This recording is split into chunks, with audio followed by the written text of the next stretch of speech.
નમસ્કાર, હું doctor Bankim Parekh, senior પેડિયાટ્રિશિયન છેલ્લા 30 વર્ષથી વ્રજ ચિલ્ડ્રન હોસ્પિટલ અકોટા વડોદરામાં પ્રેક્ટિસ કરી રહ્યો છું અને આજે હું તમને થોડુંક માર્ગદર્શન આપીશ શરદી વિશે. શરદી સામાન્ય રીતે બે મુખ્ય કારણોથી થાય છે. એક વાયરલ ઇન્ફેક્શનથી, જે ચેપી હોય, જેમાં બાળકને તાવ આવે, 5-7 દિવસ બાળક હેરાન થાય, થોડોક તાવ આવી શકે અને પછી મટી જાય. અને એનાથી આજકાલ અમે ઘણું વધારે પ્રમાણમાં જોઈ રહ્યા છીએ તે જે છે એલર્જીક શરદી, ઓર વી કોલ ઇટ એલર્જીક રાયનાઇટિસ, જેમાં નાક દધડ્યા કરે. સામાન્ય રીતે સાંજે વધારે શરદી થાય. અમુક જ્યાં ધૂળ આવી જાય તો એકદમ ઉપરા ઉપરી છીંકો આવે અને ખૂબ પાણી નીકળે, નાક બંધ રહ્યા કરે, બાળકને નાકમાં ખંજવાળ આવ્યા કરે, આંખો થોડીક વાર સૂજી જાય, કોઈક વાર આંખમાં પણ લાલ થઈ જાય. આ બધા ચિહ્નો છે એલર્જીક રાયનાઇટિસના. હવે જેવું મેં તમને સમજાવ્યું કે કેવી રીતે ખબર પડે, તો વાયરસવાળી શરદી સામાન્ય રીતે 7 દિવસમાં મટી જતી હોય છે. એમાં થોડોક તાવ આવે, બાળક ચીડિયાપણું રહે અને કંઈ ગમે નહીં, અને પણ 7 દિવસથી વધારે સામાન્ય રીતે એ રહેશે નહીં.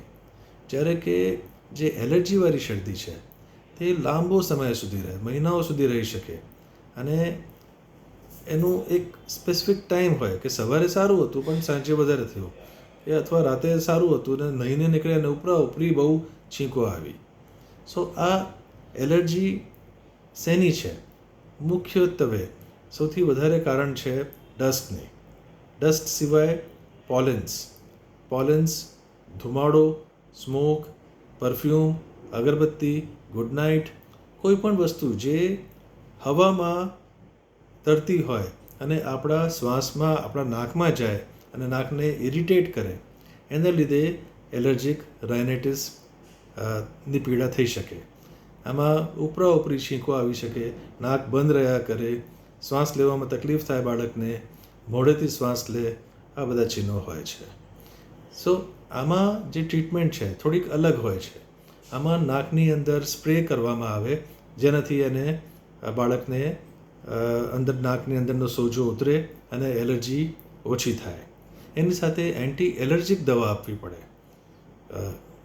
સો આ બેમાં તફાવત સમજવો જરૂરી છે અને જે હોય તેની દવા કરવી જોઈએ. Thank you.